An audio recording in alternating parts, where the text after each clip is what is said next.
భావిస్తున్నాను అనమాట. Sir next future లో కూడా స్టేట్ అవార్డు తర్వాత జాతీయ ఉత్తమ ఉపాధ్యాయ అవార్డు కూడా పొందాలని చెప్పి మన పాఠశాల తరఫున మీ గ్రామం తరఫున కూడా నేను కోరుతున్నాను సార్. ఇంకోసారి congratulation sir. Thank you sir. ఈ అవకాశం ఇచ్చినటువంటి అందరికీ థ్యాంక్ యూ సార్. తర్వాత ముఖ్య అతిథులైనటువంటి మన సర్పంచ్ గారు ఈ కార్యక్రమాన్ని నిర్వహించినందుకు సర్పంచ్ గారు కూడా మా ఉపాధ్యాయుల బృందం తరఫున ధన్యవాదాలు తెలియజేస్తున్నాం సార్. ఇప్పుడు ప్రహ్లాద్ యాదవ్ సార్ గారు మాట్లాడుతుందిగా మాట్లాడుతున్నారు. అయినటువంటి మన స్కూల్ హెచ్ఎం సరోదయ వెంకోబరావు సార్ గారికి, ఉప సర్పంచ్ వసంత యాదవ్ గారికి, విద్యా కమిటీ చైర్మన్ కైలాస్ గారికి, ఉప చైర్మన్ మౌనిక గారికి, మెయిన్ స్కూల్ హెచ్ఎం గారికి, మన జెడ్పిహెచ్ఎస్ స్కూల్ హెచ్ఎం గారికి, విద్యార్థులకు, ఉపాధ్యాయులకు, అంగన్వాడీ కార్యకర్తలకు, ఆశా కార్యకర్తలకు, సచివాలయ ఉద్యోగులకు, విరుపాపురం గ్రామ ప్రజలకు, విరుపాపురం నాయకులకు, ప్రతి ఒక్కరికి పేరు పేరున మా విరుపాపురం గ్రామ పంచాయతీ తరపున నా యొక్క నమస్సుమాంజలు తెలియజేస్తున్నాను. ముఖ్యంగా ఈరోజు మన డిపిఏపి స్కూల్లో ప్రధాన ఉపాధ్యాయుడిగా ఉన్న వెంకోబరావు సార్ గారికి జిల్లా స్థాయి ఉత్తమ ఉపాధ్యాయునిగా మొన్న మన ఉపాధ్యాయ దినోత్సవ సందర్భంగా జిల్లా స్థాయిలో మన గ్రామానికి, మన స్కూల్కి అవార్డు రావడం జరిగినది. గతంలో చాలా మంది మన స్కూల్లో పనిచేశారు, కానీ ఇప్పటి వరకు మనకి 2 సార్లు ఉత్తమ ఉపాధ్యాయునిగా మన గ్రామానికి వచ్చింది. పోయిన సంవత్సరము ఆదిమూర్తి సార్కి హై స్కూల్లో పనిచేస్తున్న ఆదిమూర్తి సార్కి ఉత్తమ ఉపాధ్యాయుడిగా వచ్చింది. కానీ రెండవసారి మన వెంకోబరావు సార్ గారికి మన గ్రామం నుంచి ఎక్స్పెషల్లీ జిల్లాలో 23 మందికే ఉత్తమ ఉపాధ్యాయులుగా అవార్డు వచ్చింది. అందులో ఆదోని మండలానికి, మన గ్రామానికే ఉత్తమ ఉపాధ్యాయులుగా అవార్డు రావడం అనేది చాలా సంతోషదగ్గ విషయం. ఈరోజు ఈ యొక్క కార్యక్రమం ఖచ్చితంగా ఆయన ఒక అంకిత భావంతో పనిచేస్తూ విధుల పట్ల, అలాగే మన గ్రామంలో ప్రజలతో అయితేనేమి, విద్యార్థుల యొక్క తల్లిదండ్రులతో అయితేనేమి, తర్వాత ఎంఈఓ ఆఫీసులో ఎంఈఓలకు అయితేనేమి, తర్వాత 3 స్కూళ్ళు మన గ్రామంలో ఉన్నాయి, అన్ని స్కూళ్ళు ఉపాధ్యాయులు విద్యార్థులతో అయితేనేమి, ప్రధాన ఉపాధ్యాయులతో అయితేనేమి, ముఖ్యంగా మన గ్రామంలో ఆయన హెచ్ఎంగా ఉంటూ పిల్లలు ఎవరైతే ఉన్నారో పిల్లల యొక్క తల్లిదండ్రులతో ఖచ్చితంగా మంచి సత్సంబంధాలు ఉన్నాయి. ఖచ్చితంగా ఆయన రాబోయే రోజులు ఖచ్చితంగా మంచి సత్సంబంధాలు ఉన్నాయి కాబట్టి ఈ రకంగా అవార్డులు వచ్చినాయి. వాళ్ళని పూర్తి స్థాయిలో ఎంపిక చేయడం అనేది ఖచ్చితంగా అంకిత భావంతో పని అయితేనేమి, క్రమశిక్షణ అయితేనేమి, విధుల పట్ల, గ్రామంలో ప్రజలతో ఒకరికొకరు కలిసిపోవడం అనేదేమి, అవన్నీ బేస్తోనే ఈరోజు అవార్డు వచ్చింది. కాబట్టి ఖచ్చితంగా మనకి రాబోయే రోజుల్లో మన గ్రామానికి ఎన్నో అవార్డులు రావాలని కోరుకుంటున్నాము. అలాగే రాష్ట్ర స్థాయిలో కానీ, మన కేంద్ర స్థాయిలో కానీ, మండల స్థాయిలో కానీ, జిల్లా స్థాయిలో కానీ అవార్డులు యొక్క కార్యక్రమము చేస్తున్నారు. కాబట్టి రాబోయే రోజుల్లో మన గ్రామం నుంచి రాష్ట్ర స్థాయికి కానీ మన ఉపాధ్యాయులు చాలా మంది పోవాలని మేము కోరుకుంటున్నాము. అలాగే ఈరోజు మన సర్వేపల్లి రాధాకృష్ణ, సర్వేపల్లి రాధాకృష్ణ గారికి నివాళులర్పించి, ఆయన ఒకప్పుడు ఒక పేద కుటుంబంలో నుంచి వచ్చి ఒక ఉపాధ్యాయుడిగా ఉంటూ ఒక రాష్ట్రపతి అయినాడు. ఆయన జయంతిని ఒక ఉపాధ్యాయ దినోత్సవంగా చేయాలని ఆ రోజు అడిగితే, లేదు ఉపాధ్యాయ దినోత్సవం వద్దు, ఖచ్చితంగా ఉపాధ్యాయ దినోత్సవంగా మా పేరును, నా జయంతిని ఉపాధ్యాయ దినోత్సవం జయంతిని జరుపుకోవాలని ఆయన ఆశయం ఉండేది. కాబట్టి ఆ ఆశయానికి అనుగుణంగా అప్పట్లో కేంద్ర రాష్ట్ర ప్రభుత్వాల ఆమోదం మేరకు సర్వేపల్లి రాధాకృష్ణ గారి జయంతిని ఉపాధ్యాయ దినోత్సవంగా గర్వంగా ఆ రోజు కేంద్ర రాష్ట్ర ప్రభుత్వాలు ఆ రోజు చేశారు. కాబట్టి ఈ యొక్క కార్యక్రమాలు చేసుకుంటున్నామంటే ఆ రోజు కేంద్ర రాష్ట్ర ప్రభుత్వాలు మనకి ఆ రోజు ఉపాధ్యాయ దినోత్సవం చేశారు. కాబట్టి ఆ దినోత్సవం బేస్గా తీసుకొని మండల స్థాయిలో అయితేనేమి, జిల్లా స్థాయిలో అయితేనేమి, రాష్ట్ర స్థాయిలో అయితేనేమి, కేంద్ర స్థాయిలో అయితేనేమి ఇటువంటి కార్యక్రమాలు ప్రతి సంవత్సరము మన ఉపాధ్యాయ దినోత్సవం పురస్కరించుకొని ఈ యొక్క ప్రశంసా పత్రాలు అందుకుంటున్నారు. కాబట్టి రాబోయే రోజుల్లో మా విరుపాపురం గ్రామ పంచాయతీ తరపున అందరి తరపున కోరుతున్నాము. రాబోయే రోజుల్లో ఉపాధ్యాయులంతా సమన్వయంగా పనిచేసి మన గ్రామంలో ఇప్పటి వరకు జిల్లా స్థాయిలోనే అవార్డులు వచ్చినాయి. రాబోయే రోజుల్లో మునుముందు రోజుల్లో ఖచ్చితంగా మనము రాష్ట్ర స్థాయి వరకు మన గ్రామంలో ఉండే ఉపాధ్యాయులు పనిచేసి మంచిగా అంకిత భావంతో పనిచేసి ఖచ్చితంగా రాబోయే రోజుల్లో ఇప్పటి వరకు జిల్లా స్థాయికే పరిమితమైనాము. రాబోయే రోజుల్లో మన రాష్ట్ర స్థాయికి వరకు కూడా మన యొక్క ఉపాధ్యాయులు అంకిత భావంతో పనిచేసి ఖచ్చితంగా అవార్డు పొందాలని మా విరుపాపురం గ్రామ ప్రజలు అందరి తరపున ఈరోజు మా యొక్క సార్కి జిల్లా స్థాయి ఉత్తమ అవార్డు వచ్చింది కాబట్టి విరుపాపురం గ్రామ ప్రజలు ప్రతి ఒక్కరి తరపున పూర్తి స్థాయిలో మా గ్రామ పంచాయతీ తరపున అభినందనలు తెలియజేస్తున్నాం. దాసరి ప్రహ్లాద్ యాదవ్, విరుపాపురం గ్రామ సర్పంచ్. నమస్కారం సార్ గారికి అభినందన. వెంకటరావు గారికి నా కృతజ్ఞత. ఈరోజు సారు జిల్లా స్థాయిగా అవార్డు గ్రహీతగా ఈరోజు తీసుకోవడం జరిగింది. కావున ఆయనకు నా యొక్క ధన్యవాదాలు. ఇంకా ఉన్నత స్థాయికి సార్ గారు చేరుకోవాలని నేను మనస్ఫూర్తిగా కోరుకుంటున్నాను. ఇంతటితో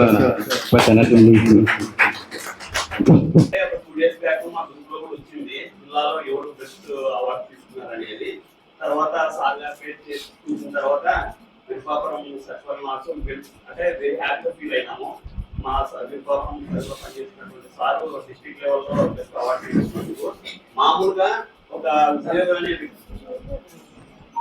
మామూలుగా ఒక ఉద్యోగి అనే వ్యక్తి మామూలుగా చిన్న అవార్డు తీసుకున్న అంటే మండల లెవెల్లో కానీ విలేజ్ లెవెల్లో కానీ ఒక అవార్డు తీసుకున్న వెంటనే ఆ ఉద్యోగి చాలా హ్యాపీగా ఫీల్ అవుతారు. కానీ డిస్ట్రిక్ట్ లెవెల్లో ఆ అవార్డు పొందిన వ్యక్తి ఇంకెంత హ్యాపీగా ఫీల్ అవుతారో సార్ని చూస్తే అర్థమైపోతుంది. కాబట్టి భవిష్యత్తులో ఇలాంటి అవార్డులు ఆయన ఎన్నో అందుకోవాలని, అదేవిధంగా ఆయన దగ్గర విద్య నేర్చుకున్నటువంటి పిల్లలు ఇంకెంతో శిఖరాలను అవలంబించాలని ఆయన ఎదుగుదలకు కృషి చేస్తున్నటువంటి మిగతా ఉపాధ్యాయులందరికీ నా యొక్క నమస్కారములండి.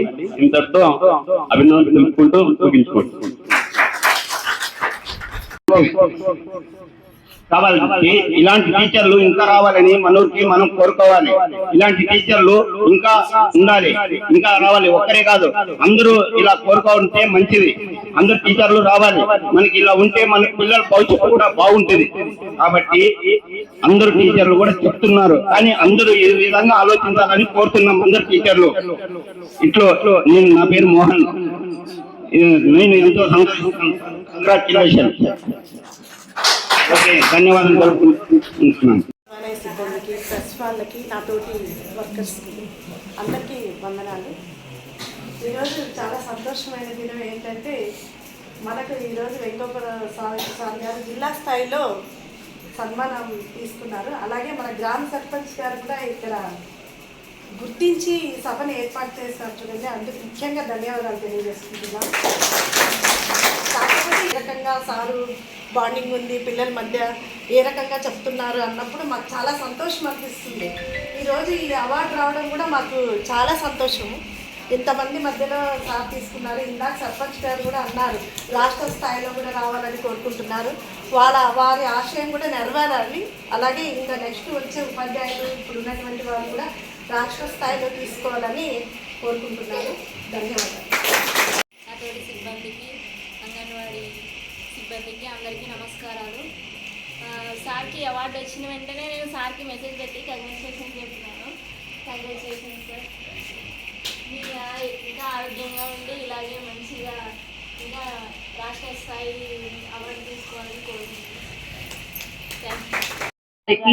అందరికీ స్వాగతం. ముఖ్యంగా ఈ సన్మాన గ్రహీత అయిన వెంకటరావు సార్ గారికి కంగ్రాచులేషన్స్ టు యు సార్. గురు బ్రహ్మ, గురు విష్ణు, గురుదేవో మహేశ్వర, గురు సాక్షాత్ పరబ్రహ్మ, తస్మై శ్రీ గురవే నమః. గురువులోనే బ్రహ్మ ఉంటాడు, ఈశ్వరుడు ఉంటాడు, శివుడు ఉంటాడు అంటారు. నిజమే అది. ఎందుకంటే తల్లి జీవం పోస్తే గురువు అనేవాడు జీవితం ఎలా బతకాలనేది నేర్పిస్తాడు. ఇప్పుడు మా పరంగా చూసుకుంటే పిల్లలు ఒక 4 years అయిపోయిన తర్వాత మా స్కూల్కి వచ్చినప్పుడు చాలా చిన్నగా ఉంటారు. వాళ్ళకి ఏమీ తెలియదు, ఎవరితో ఎలా మాట్లాడాలి, ఎవరితో ఎలా ఉండాలి, మంచిగా ఎవరితో ప్రవర్తించాలని. ఇవన్నీ ఒక్క గురువు మాత్రమే నేర్పిస్తాడు. అందులో ప్రైమరీ స్కూల్లో వర్క్ చేసే టీచర్స్ అంటే వాళ్ళతో అఫెక్షన్ చాలా ఎక్కువ ఉంటుంది. ఇంట్లో పిల్లలతో కంటే వాళ్ళతోనే ఎక్కువ ఉంటుంది అనమాట. అలాంటిది ఇంత గురువు స్థానంలో ఉండి సార్కి అవార్డు వచ్చినందుకు కంగ్రాచులేషన్ తెలుపుతున్నా. ఇంకొక ముఖ్య విషయం ఏమంటే సార్ 33 years లో ఫస్ట్ టైం సన్మానం స్వీకరిస్తున్నారు. అది ఈ విరుపాపురం గ్రామంలో ఇంతమంది పెద్దల ముందు స్వీకరించడం మాకు చాలా ఆనందంగా ఉంది. ఈ కార్యక్రమానికి విజయవంతం చేసిన సర్పంచ్ గారికి కూడా ధన్యవాదాలు తెలుపుకుంటున్నాను. కంగ్రాచులేషన్ అలంకరించినటువంటి ఎగ్జిక్యూటివ్ సార్ అయినటువంటి హెచ్ఎం సార్ గారికి, అలాగే విరుపాపురం సర్పంచ్ గారు అయినటువంటి ప్రహ్లాద్ యాదవ్ గారికి. ఇంకో విషయం ఏమంటే సార్ నాకు చిన్నప్పటి నుంచే తెలుసు, సార్ దగ్గర నేను చదువుకున్నాను. అలాగే మన స్కూల్లో జెడ్పీహెచ్ఎస్ స్కూల్లో రామకృష్ణ సారు, తర్వాత మన సార్ ఒకే స్కూల్లో వర్క్ చేస్తా ఉన్నప్పుడు జీవేశ్వర స్కూల్లో ఫస్ట్ ఏజెడ్ స్కూల్లో వర్క్ చేస్తా ఉంటే 6th class చదువుతా ఉంటుంది. అక్కడి నుంచే నాకు సార్ వాళ్ళిద్దరు కూడా పరిచయము. సారు చాలా మంచి విషయాలు మాకు తెలియజేసేవాళ్ళు. సార్ నాకు మ్యాథ్స్ చెప్పేవాళ్ళు. నిజంగానే సార్ దగ్గర నన్ను పనిచేయడం అంటే నిజంగా నాకు అదృష్టంగా నేను భావిస్తున్నాను. అలాగే సార్కు జిల్లా స్థాయి ఉత్తమ ఉపాధ్యాయుడు గ్రహీతగా సార్కు అవార్డు వచ్చినందుకు కూడా ఒక విద్యార్థిగా నేను ఇంకా చాలా సంతోషిస్తున్నాను. సార్ గురించి ఒకటి చిన్నది తెలిసిందే. కేయూరాణి నభూషయంతి పురుషం హారాన చంద్రోజ్వలా న స్నానం న విలేపనం న కుసుమం న లాంకృత మూర్తజ వాణిజ్య సమలంకరోతి పురుషం యా సంస్కృతాధార్యతే శ్రీయంతే ఖలు భూషణాని సతతం వాగ్భూషణం భూషణం. ఈ సందర్భంగా ఎందుకు చెప్పినానంటే మనిషికి బంగారాభరణాలు, ముత్యాల హారాలు అలంకారం కాదు, పూలమాలలు, పరిమళ ద్రవ్యాలు, స్నానాలు ముఖ్యం కాదు. సంస్కారంతో కూడిన మాటలే మనిషిని శిశులైన అలంకారం. పిల్లలందరికీ భోజనం వడ్డించి కూర్చుంటాం భోజనం తినడానికి. సార్ చెప్తానే ఉంటాడు అన్ని విషయాలు, పర్సనల్ అయితేనేమి స్కూల్ సంబంధించినట్టువైనా కానీ ఏ విషయాలు చెప్పినా కూడా దాంట్లోనే ఎంతో బాగా మాట్లాడతారు. అంతకంటే ఇంకా ఏం కావాలా, సార్ గురించి నేను ఎంత చెప్పినా కూడా తక్కువే. సో సార్ గారికి మరి ఇంకొకసారి జిల్లా స్థాయి ఉత్తమ ఉపాధ్యాయునిగా అవార్డు వచ్చినందుకు నేను చాలా సంతోషిస్తున్నాను సార్. చాలా కంగ్రాచులేషన్. ఈరోజు ప్రభుత్వం వారు నా గొప్పతనాన్ని గుర్తించి అనుకోను నేను. ఎందుకంటే నా 34 సంవత్సరాల సర్వీస్లో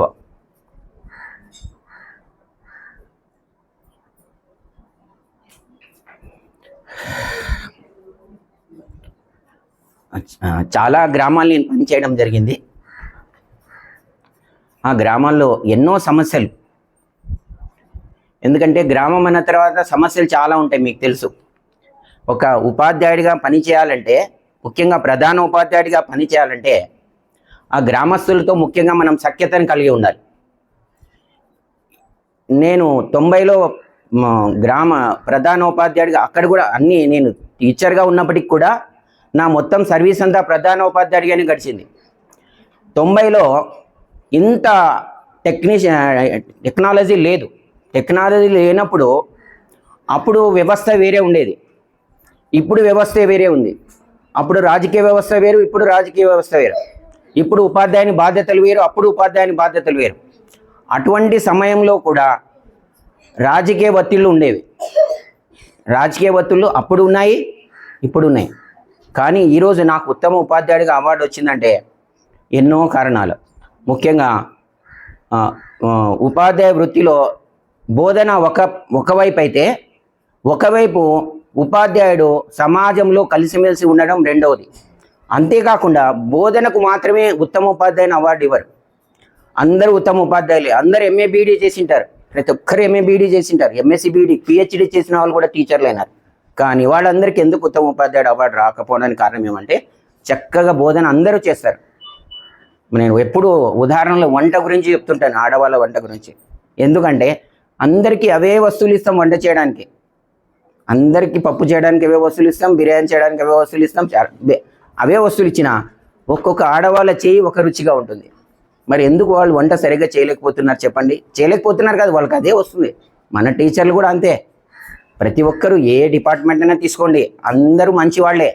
కాకపోతే వాళ్లకు దేవుడిచ్చిన వరం అది. వంట చేయడం కానివ్వండి, బోధన చేయడం కానివ్వండి, ఒక ఆరోగ్య డిపార్ట్మెంట్లో డాక్టర్లు కానివ్వండి, అందరి అదే ఎంబీబీ. కాబట్టి ప్రతి వ్యక్తికి ఒక ప్రత్యేక లక్షణం అనేది ఉంటుంది.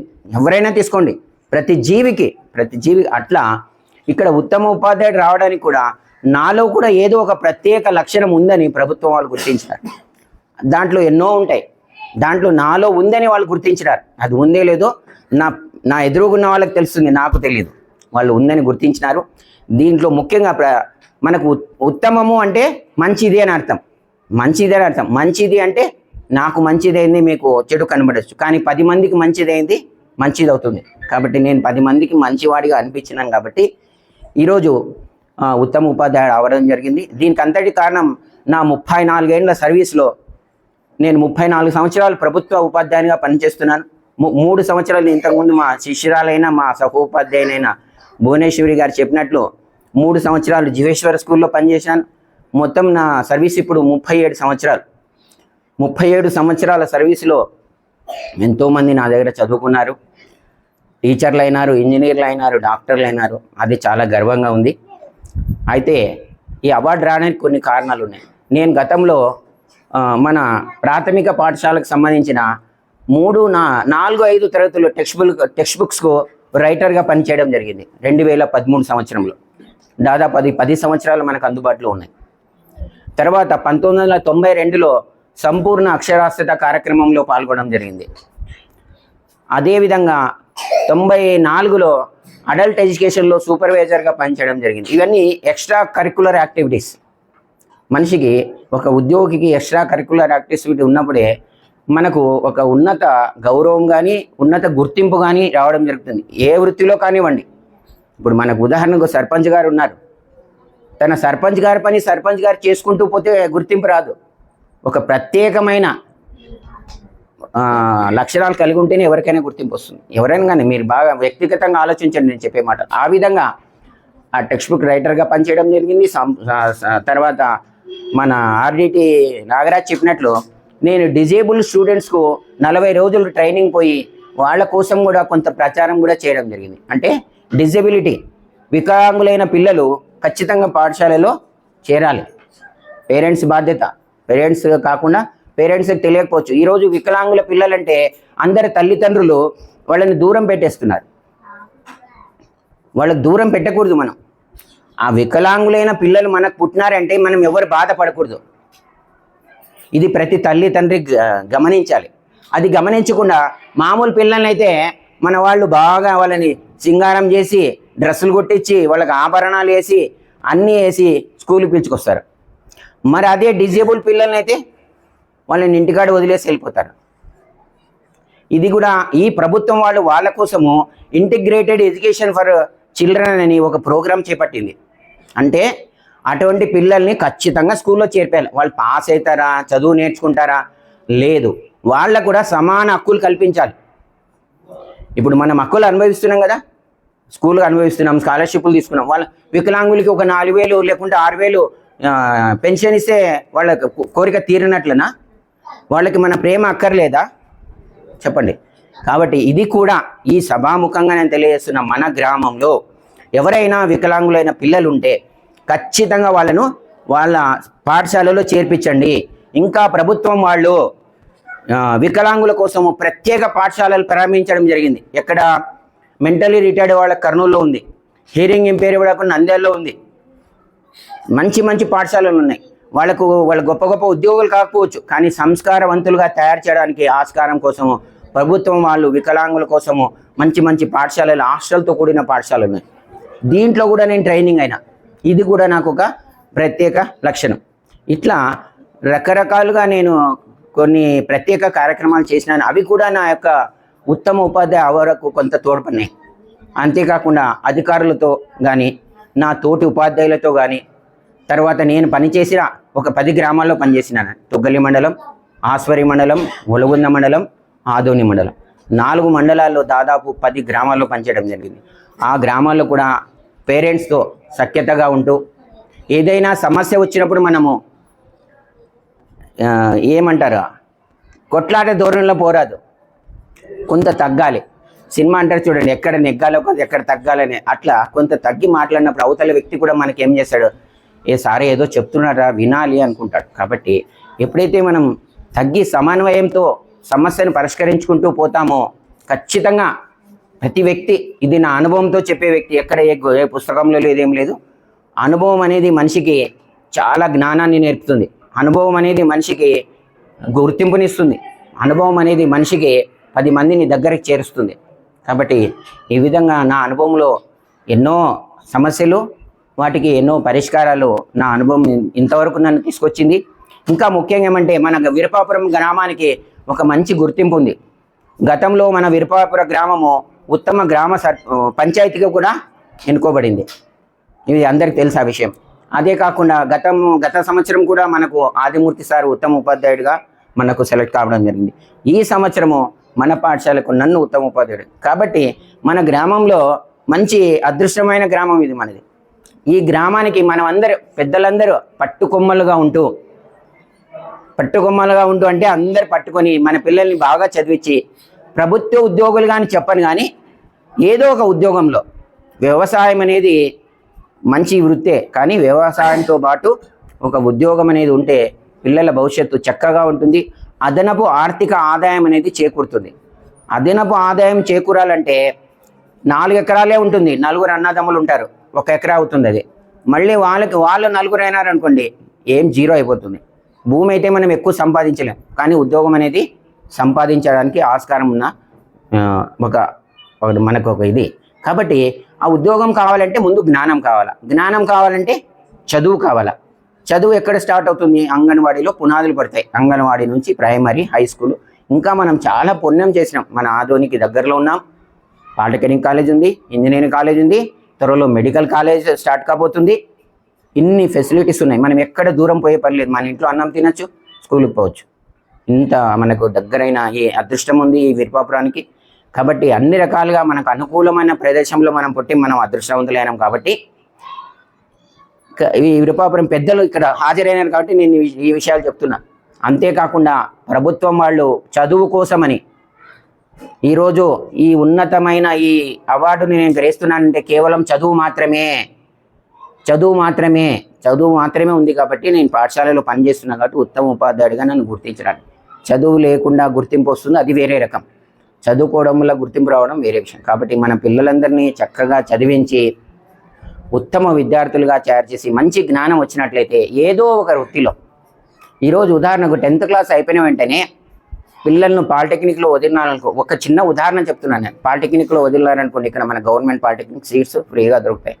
ఎలక్ట్రికల్, సివిలో ఏదో ఎలక్ట్రికల్ వదిలినారనుకోండి, ఏ ఉద్యోగం అవసరం లేదు వాళ్ళకు. రోజుకు 1000-2000 రూపాయలు పిల్లలు కళ్ళు మూసుకొని సంపాదిస్తారు. చూస్తున్నాం మనం కళ్ళు ఎదురుగా. కాబట్టి ఇట్లాంటి ఆలోచనతో మన తల్లిదండ్రులందరూ కూడా పిల్లలను 10th క్లాస్ అయిపోయిన వెంటనే ఖచ్చితంగా వాళ్ళను ఏ కూలీకో, నాలికో, బెంగళూరుకో పంపద్దండి. దయచేసి పాలిటెక్నిక్ వదలండి, ఇంటర్మీడియట్ వదిలేయండి, పాలిటెక్నిక్ వదలండి. పాలిటెక్నిక్ చదవడం వల్ల మెకానిక్ కానీ, ఎలక్ట్రికల్ కానీ, సివిల్ కానీ చదివితే వాళ్ళు సొంత కాళ్ళ మీద రోజుకు 2-3 వేలు సంపాదిస్తారు. ఎక్కడ పోయే పని లేదు. ఇది ఎవరు తల్లిదండ్రులు ఆలోచించడం లేదు. ఆలోచించకుండా వాళ్ళు ఏదో సంపాదిస్తారు, 2,000-3,000 సంపాదిస్తారని వదులుతారు. అది చేయదండి. ఇది మీరు పెద్దలు కాబట్టి, మీరందరూ ఒక వీరపాపురం గ్రామంలో ఒక పట్టున్న వ్యక్తులు కాబట్టి చెప్తున్నా. మీరు ఇంటి పక్కన కానివ్వండి, ఏదైనా కానీ. లేదంటే 10th క్లాస్ ఇప్పుడే వచ్చిన సలహా, 10th క్లాస్ అయిపోయిన వెంటనే రిజల్ట్స్ వస్తాయి. మన ఊరికి రిజల్ట్స్ వస్తాయి. వేరే ఊరి పిల్లలు కూడా మన పాఠశాలలో చదువుతున్నారు, వదిలేయండి. అది మన ఊరి పాఠశాలలో ఒక 30 మంది పిల్లలు పాస్ అవుతారు అనుకోండి. ఇదే విధంగా ఒక చోట వాళ్ళని కూర్చోబెట్టండి, వాళ్ళ తల్లిదండ్రులను కూర్చోబెట్టండి, కౌన్సిలింగ్ ఇవ్వండి వాళ్ళకు. ఏం సార్ కౌన్సిలింగ్ ఇవ్వండి. ఏం చేయబోతున్నారా, ఏం చేయబోతున్నావు, నువ్వేం చేయబోతున్నావు, నీ చివరి ఆశయం ఏమి? ఇంటర్మీడియట్లో ఇప్పుడు 10th క్లాస్లో వాడు ఎట్లో కింద మీద పడి పాస్ అయి ఉంటాడు. ఇంటర్మీడియట్లో పోయి ఏమవుతాడు?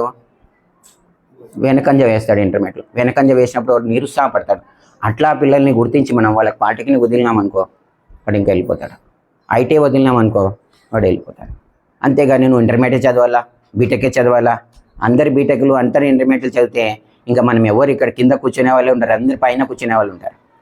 కాబట్టి అందరికీ భగవంతుడు ఏది రాసింటాడో అది జరుగుతుంది. ఈరోజు నేను కూడా ఉన్నతమైన విద్య చదవలేను. నేను కేవలం ఇంటర్మీడియట్ టీచర్ ట్రైనింగే నేను చదివింది. ఎంఏ బీఈడీ లేదు, ఎంఎస్సి బీఈడీ లేదు, ఏం లేదు నాకు చదువు. మరి చెప్పండి, ఆ రోజు నేను 1987లో ఇంటర్మీడియట్ అయిపోయి 85లో ఇంటర్మీడియట్ అయిపోతే 86లో సీట్ వచ్చింది, 87లో ట్రైనింగ్ అయిపోయింది, 87లో జీవేశ్వర స్కూల్లో చేరేసిన టీచర్. ఇంకంతే. ఇంకెక్కడ ఉన్నత చదువులకు నా ప్రయత్నం జరిగినా నాకు అదృష్టం లేదు. మరి ఈరోజు నేను కేవలం ఇంటర్మీడియట్ టీటీస్తోనే ఈరోజు 34 సంవత్సరంలో సర్వీస్ అయిపోయింది. చెప్పండి, దీనికి కారణము నేను ఎప్పుడు అనుకుంటుంటాను, నాకు జ్ఞానం అనేది నా సహచరుల నుంచే వచ్చింది. నా జ్ఞానం ఎవరైనా నన్ను క్వశ్చన్ వేస్తారు, సార్ ఇది ఎట్లా సమస్య అని, అప్పుడు నేను దానికి సాల్వేషన్ కనుక్కొని వాళ్ళకి చెప్తా. అప్పుడు నాకు ఆ జ్ఞానం వస్తుంది. వాళ్ళు ఏమనుకుంటాడు, సార్కు తెలిసిలే చెప్పినారు అనుకుంటారు అన్నమాట వాళ్ళు. అంటే నా జ్ఞానం అంతా నా సహచరుల నుంచే నాకు వచ్చింది తప్ప స్వయంగా నాకేం జ్ఞానం లేదు. అంటే అనుభవం, దాని పేరే అనుభవం, దాని పేరే అనుభవం అంటారు. అంతే, ఆ అనుభవమే నన్ను ఇంతటోని చేసింది. కాబట్టి ప్రతి ఒక్కరు కూడా స్వీయ అనుభవంతో ఉన్నతంగా ఎదగాలని మరీ మరీ కోరుకుంటూ ఇంత ఏర్పాట్లు చేసి నా యొక్క గుర్తింపుకు కారణమైన మన సర్పంచ్ గారికి, అదేవిధంగా ఈ గ్రామ ప్రజలందరికీ ప్రత్యేక ధన్యవాదాలు తెలియజేస్తూ ఇంతటితో ముగిస్తున్నాను.